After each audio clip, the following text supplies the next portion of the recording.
대해서 이해를 하시기 위해서는 우리나라 농업 여건과 농사를 할 때 농작물 재배하는 기본 주변 상황을 좀 아시고 가야 되기 때문에 잠깐 설명드리겠습니다.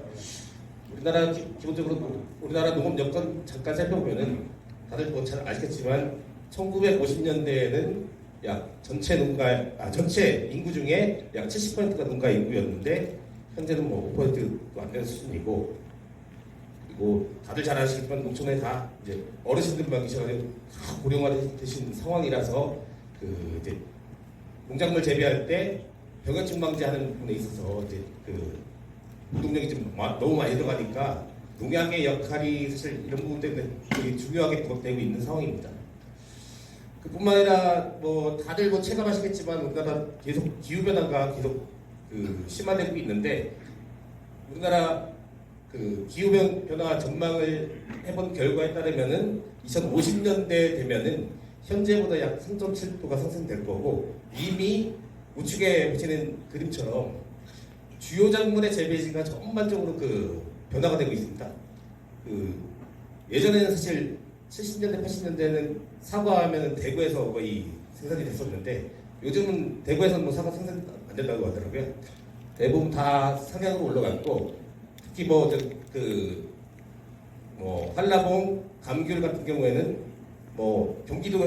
경기도에서도 재배가 된 이런 상황으로 간 거 보면은 어마어마하게 이제 작물 재배하는 지역이 많이 바뀌었고, 작물 재배하는 지역이 바뀌었다는 얘기는 뭐냐면은 그 지역에 예전에는 생기지 않았던 병해충들이 지금은 또 생기게 되는 그런 상황이 벌어지거든요. 그렇기 때문에 시간이 지날수록 우리 현재 이 지역에서 문제가 되지 않는 병해충도 해당 작물에 또 생기는 그런 문제가 생기게 됩니다. 그런 측면 때문에 이제 실제 농약을 사용하는 환경에 있어서 우리나라 전반적으로 어떻게 되어 있는지를 잠깐 살펴보면은, 우리나라에서 주로 재배하는 작물은, 많이 재배하는 작물은 약 30여 종이 있고, 전체적으로 소비적 작물까지 포함하면 약 300여 종 작물이 있습니다. 그리고 최근에는 이제 소비자들이 새로운 먹거리를 찾고 하는 부분들이 생기고, 외국에서 새로운 농산물도 많이 수입이 되는 그런 과정이 있으면서 새로운 작물이 매년 거의 한 10개지 정도씩 계속 늘어나고 있는 상황이고요. 이런 농작물에 발생되는 병해충 종류는 약 400여 종이 있습니다. 근데 400여 정도 매번 이제 고정되어 있는 건 아니고, 외국에서 계속 새로운 병해충이 유입되기 때문에 이에 대한 관리가 필요한 거고, 이에 따라서 이런 병해충 관리를 위해서 사용할 농약을 어떻게 관리해야 하는지 여기 계신 분들이 잘 쓰셔야지 될 것 같고요. 여기 화면 중간에 보이시는 그래프를 잠깐 보시면은, 우리 쪽 연구 결과에 따르면 농작물에 발생되는 병해충을 관리하지 하는 경우와 하지 않는 경우를 비교했을 때 농작물 생산성에 대한 연구 결과인데, 벼와 같은 곡류의 경우에는 병해충 관리를 하지 않으면은 약 60% 정도밖에 제대로 생산을 못하고, 특히 과수의 경우에는 10% 정도밖에 생산을 못하는, 약 90% 자체 정도가 상품성이 없는 농산물로 생산되는 그런 결과들이 나옵니다. 그렇기 때문에 농작물에 있어서 병해충 관리는 상당히 중요하다고 볼 수 있습니다. 실제 우리나라에 생기는 병해충 종류를 보시면은 약 5천 종이 넘고요. 다만 이 중에서 방제가 필요한 수준의 병해충 종류는 약 400여 종이 있고, 그 중에 특히 해충 종류가 좀 많이 발생이 되고 있습니다. 우리나라에서 예전에는 생기지 않았던 병해충인데, 화면에 보신 것처럼 2019년도에는 열대거세미나방이 국내에 새롭게 유입돼가지고 문제가 된 적이 있습니다. 금년도에도 지금 일부 지역에서는 열대거세미나방이 많이 발생돼가지고 문제가 되고 있고요. 열대거세미나방 자체는 우리가 일반적으로 우리가 알고 있는 나방이라고 하면 애벌레가 사실 우리 손톱만 하거든요. 근데 저 열대거세미나방은 제 손가락보다 더 클 정도로 좀 커가지고 농작물에 피해를 줄 때 상당히 많은 피해를 주고 있습니다. 또한 2021년도에 이거 전국적으로 발생된 건 아니지만 경북 쪽에서 일부 지역에서 발생되는데, 그 외국에서 빗살무늬 미주 메뚜기라는 그 해충이 유입되면서 그 문제가 제기된 바 있습니다. 뭐 들으셨을지 모르겠는데 메뚜기가 사실 문제가 되면은 그 거의 메뚜기 집단으로 와가지고 그 한번 쓰고 가면은 그 지역의 식물이라는 식물이 싹 다 없을 정도로 어마어마한 큰 피해를 주고 있습니다. 그래서 저희도 그 신중하게 좀 그 모니터링도 하고 관리를 해 나가고 있는 단계입니다. 농약은 이 병해충뿐만 아니라 그 잡초를 방지하는 데 많이 쓰고 있죠. 예전에는 화면에 보신 것처럼 손으로 했지만 요즘에는 그 문 한 군데다가 물고에다가 약병만 하나 갖다 놔도 사실 방지가 되는 그런 수준으로 제초제를 쓰에 따라서 노동력 절감 효과가 상당히 크게 작용을 하고 있습니다. 실제 1950년대하고 비교해 보면은 거의 노동력 절감 효과가 약 100배 정도 수준의 그 노동력 절감을 주는 효과를 가지고 있고요. 또 농약에 이제 또 하나 그 쓰는 그 용도 중에 하나가 병, 해충, 잡초 방제 이외에도 농산물의 품질을 향상시키는 그런 그 기능도 가지고 있습니다.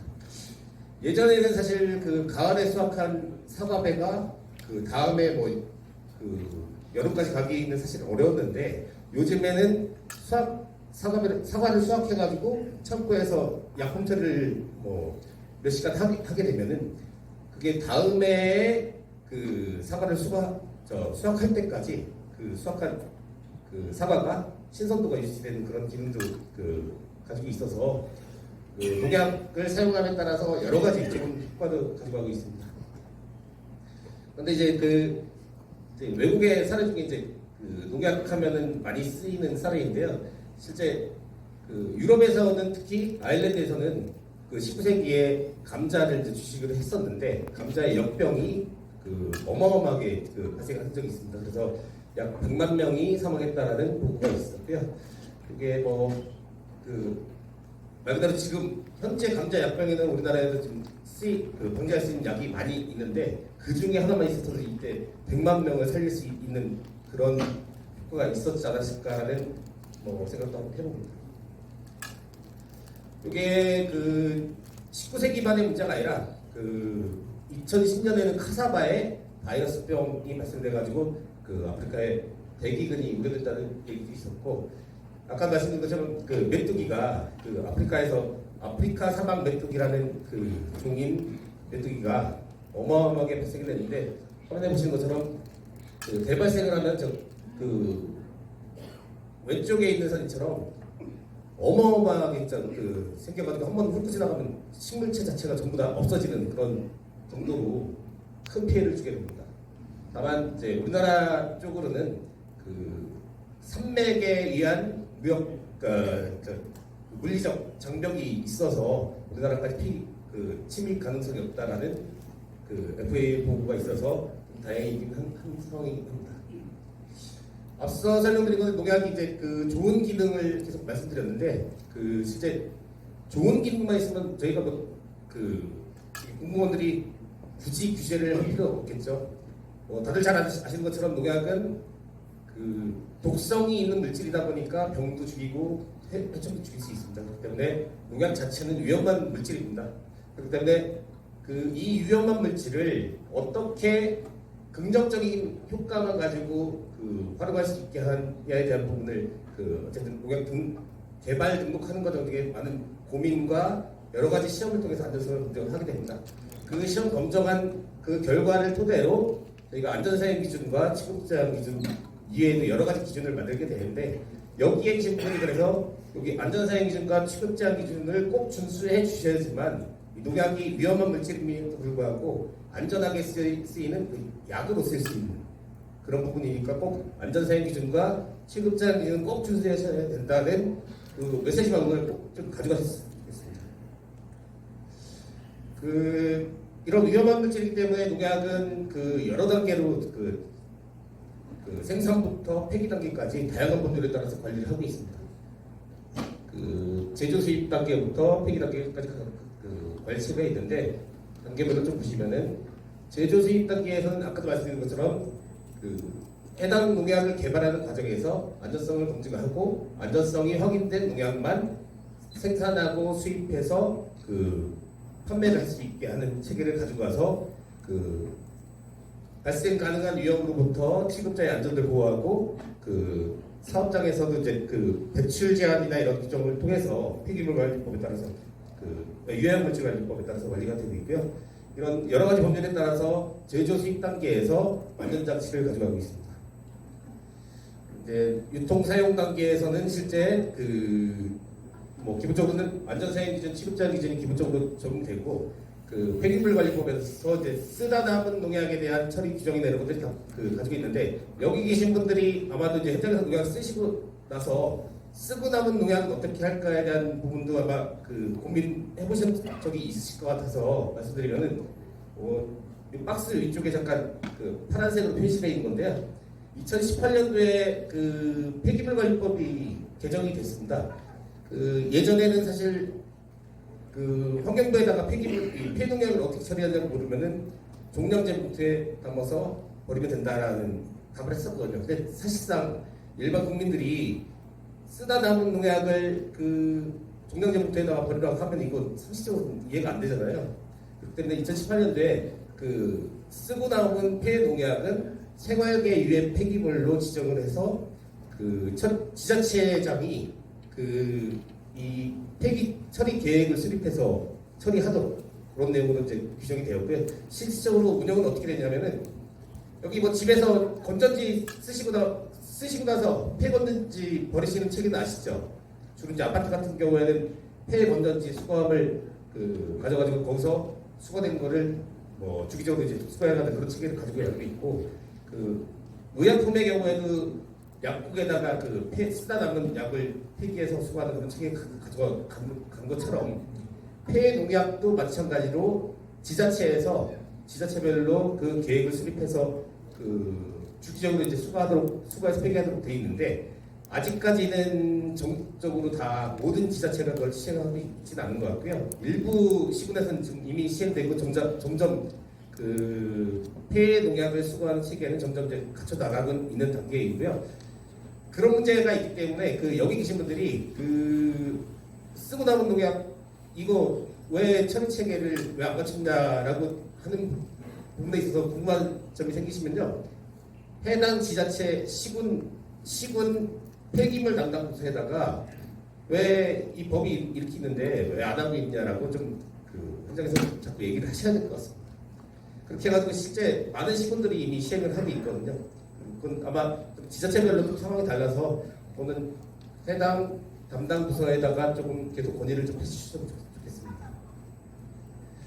이 밖에도 뭐 식품위생법, 농수산물관리법 등 뭐 다양한 법률에 따라서 그 약 40여 종 법률이 그 적용이 되는데 이런 법률에 따라서 농약을 체계적으로 관리를 해나가고 있습니다. 여기 이제 그 농약을 이용한 방제를 이제 하시는 분들이니까 농약 산업 구조나 간단하게 좀 그 산업 현황을 좀 알고 계시면 좋겠어서 잠깐 말씀드리겠습니다. 우리나라는 농약 자체는 국내에서 제조를 많이 합니다. 근데 그 농약의 원료인 원재는 대부분을 이제 수입해서 그 여러 가지 그 부재와 섞어서 이제 그 농약을 제조하는 그런 산업 구조를 가지고 있고요. 그 우리나라에서 이제 쓸 수 있는 농약 자체는 거의 10년 주기로 그 기합 수준으로 증가를 하고 있는데 거기에다가 이제 최근에 2018년 이후에는 각 작물별로 사용 가능한 농약들이 사실 상당히 많이 등록이 되어 있습니다. 아직까지는 이제 그 항목망제약 농약 자체가 그렇게 많이 그 등록이 된 건 아닌데 점차 확대될 것으로 보이고요. 그리고 화학농약의 출하량은 점점 이제 감소를 하고 있는 추세이고 농약 제조업체, 수입업체와 같이 이제 농약 업체는 전국에 200여 개가 있고 농약 판매상은 전국적으로 약 5,500개 정도가 있다. 이 정도로 그 이해하시면 될 것 같고 국내 농약 이런 전반에 대한 농약 산업 규모는 약 연간 1조 6천억 정도 수준의 그 산업 규모를 가지고 있습니다. 뭐 이거는 뭐 참고로만 좀 아시면 될 것 같은데 새로운 농약, 그 식물농약을 개발을 하는 그런 비용은 그 시간과 비용은 약 그 10년 정도가 걸려서 약 1,500억 원 정도의 그 연구 개발비를 들여서 개발을 하고 있는데 우리나라에서는 아쉽게도 7개 정도만 지금 그 농약이 개발되어 있는 상태이고 전 세계적으로 약 2천여 종이 개발돼서 쓰이고 뭐 일부는 폐기가 되고 그런 상황입니다. 기본적으로 농약이라는 거 자체를 이제 저희가 농약을 등록할 때 그리고 여기 계신 분들이 쓰시는 농약의 그 대부분은 다 이런 기본 조건을 다 갖춘 농약만 저희가 이제 등록을 하고 그 현장에 공급이 되고 있습니다. 기본적으로 농약이라는 것 자체는 농작물에 발생되는 병해충을 방지하기 위한 거기 때문에 병해충의 효과가 기본적으로 있어야 되겠죠, 당연히. 그리고 쓰인 농약이 작물에는 해가 없어야 되고 그 사람과 가축, 그 농업 환경과 생물에 안전해야 된다는 기본 조건을 준수를 해야지만 농약이 등록되고 있고요. 그 등록되는 절차는 농약회사가 그 개발한 농약을 각종 시험한 결과를 첨부해서 농촌진흥청으로 제출을 하게 되면은 우리 국립농업과학원에서 분야별로 독성, 잔류성, 약효약계, 이학성 등에 대해서 평가를 거치고 그 각종 위원회를 거쳐서 그 안전성이 검증되고 효과가 있는 농약만 등록되는 체계를 가져가고 있습니다. 한 번 농약이 등록됐다고 해가지고 계속 쓸 수 있는 건 아니고 10년 주기로 새로운 과학적 사실에 의해서 평가를 해서 문제가 있는 농약들은 없애고 관리를 해나가고 있습니다. 여기 계신 분들은 사실 소면적 작물에 농약을 쓰실 일이 사실 별로 없으실 것 같긴 한데 이제 다니시다 보면은 농가분들하고 좀 얘기하실 때 이런 부분 좀 이해하시면 좋을 것 같습니다. 우리나라 소면적 작물은 약 300여 종 정도 수준의 소면적 작물이 있는데 이 소면적 작물에는 아직 저희가 최근에 이제 농약 등록을 많이 했지만 여전히 이제 등록 농약이 부족한 현실입니다. 왜 부족한지를 잠깐 말씀드리면 농약 자체는 농약회사가 기본적으로 개발을 해야 되는데 농약회사가 조금밖에 안 팔리는 작물에는 농약 등록을 잘 안 합니다. 그래서 농약회사가 개발을 기피하고 있고 소면적 작물은 농가 정보나 재배면적 정보 그리고 병해충 발생 정보도 사실 잘 파악되지 않기 때문에 우리 청에서 정부 예산을 투입해서 직권 시험을 통해서 등록을 해 나가고 있습니다만 여전히 좀 부족한 상황입니다. 실제 망고가 저희가 PLS제로 시행되고 나서 처음에 문제됐던 작물이긴 한데 사례를 잠깐 설명드리면은 우리나라의 망고는 1990년대부터 재배가 시작됐습니다.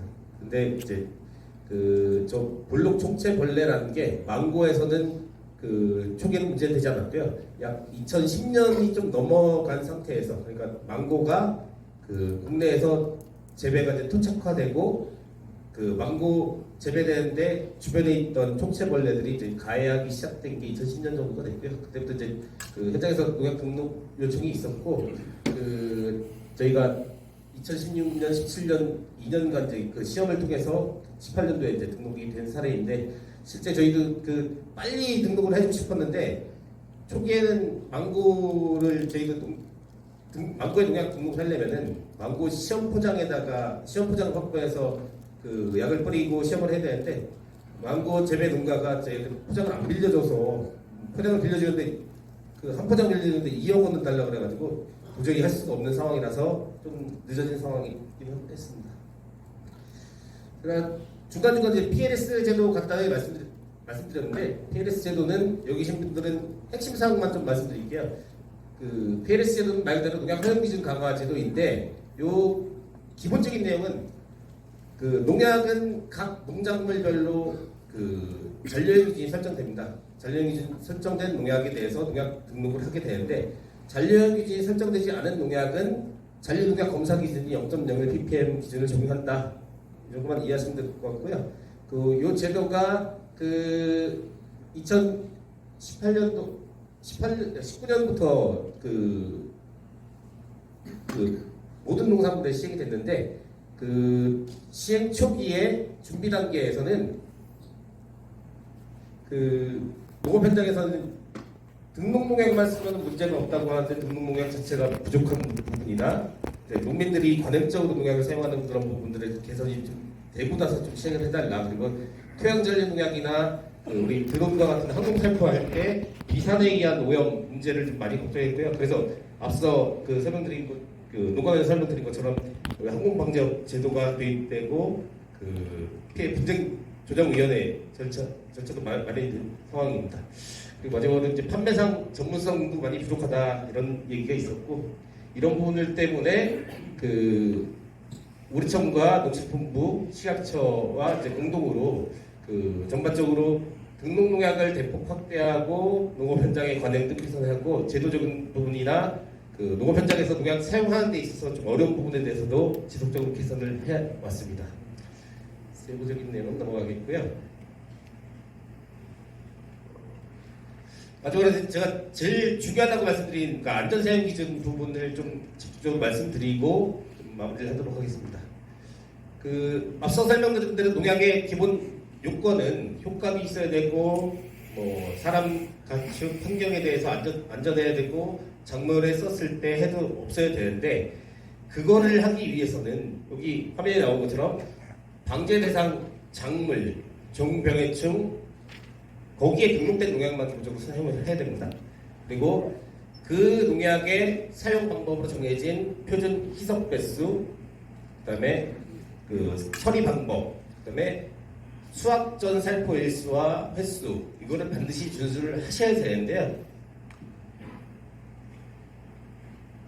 여기 앞에 화면에 나온 그 아래쪽에 이제 표현 있는 것처럼 그 마코제브 수화제는 포도의 새노무니병에 그 500배로 희석해서 수확 30일 전까지 3회 이내로만 사용해야 된다라는 그 기준들이 정해져 있습니다. 여기 기준들을 저도 얘기 듣기로는 그 직접 농약을 구매하셔서 쓰는 경우보다 의뢰자가 농약을 제공해서 이제 주는 농약을 이제 살포하시는 경우가 많았다고 얘기를 들었는데, 그럴 경우에 어떤 문제가 생기냐면, 만약에 포도에 등록되어 있는 저 마코제브 수화제를 그 사과에 만약 등록이 안 돼 있는 사과에다가 저약을 써달라고 의뢰가 왔다 하더라도, 그 경우에는 이제 나중에 잔류농약 검사가 문제가 되면은 해당 농가도 그 식품위생법, 농약관리법, 농수산물 등 여러 법률에 따라서 그 처분을 받게 되지만, 이제 항공방지역 신고 제도가 만들어졌기 때문에 항공방지업자가 안전사용 기준을 준수하지 않고 사용한 부분에 있어서 적발이 되면은 아까 말씀드린 대로 200만 원 이하의 벌금에 처하게 됩니다. 그렇기 때문에 반드시 해당 작물에 그 농약이 등록되어 있는지, 그리고 사용 방법과 안전사용 기준을 꼭 확인하시고 쓰셔야 된다는 말씀을 드리고요.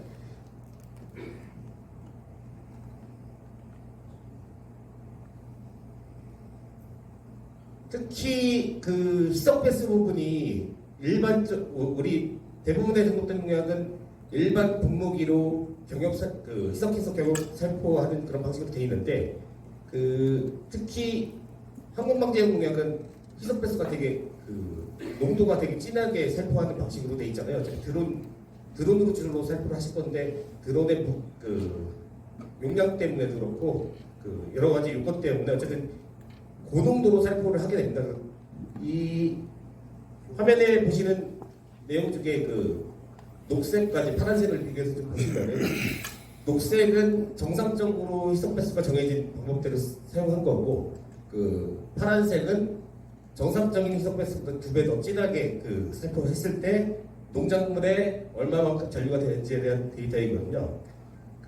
3일차, 7일차는 사실 크게 중요하지 않은 것 같고, 두 개 양쪽 다 보시면은 농도를 되게 진하게 살포했을 때는 2배, 3배 이상으로 잔류가 되는 걸 볼 수 있습니다.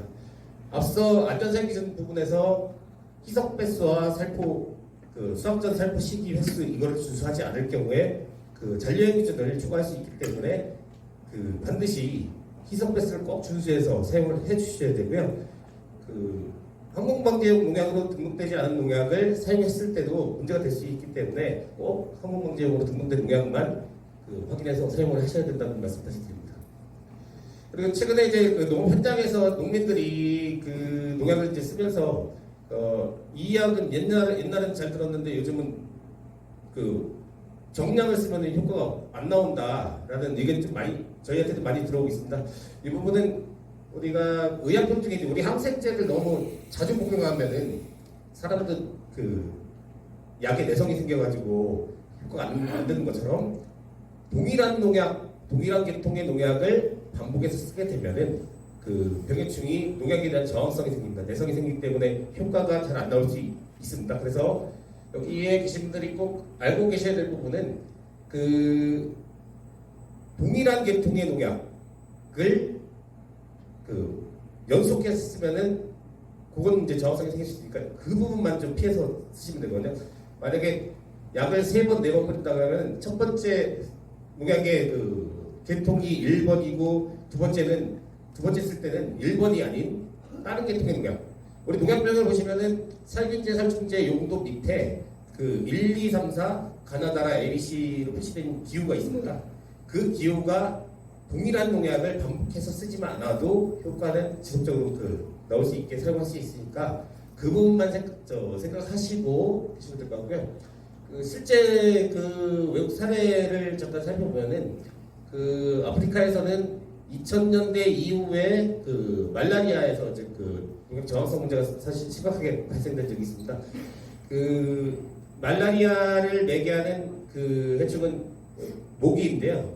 그 아프리카 지역에서는 예전에는 그냥 농약을 그 살포 방식으로 했었는데 그 2000년대 이후에는 모기장에다가 약을 그 묻혀가지고 그 모기를 퇴치하는 그런 방식으로 운영을 하다 보니까 동일한 약이 묻어 있는 그 모기장에 그 모기가 계속 반복적으로 접하다 보니까 그 저항성이 생겨가지고 그 사실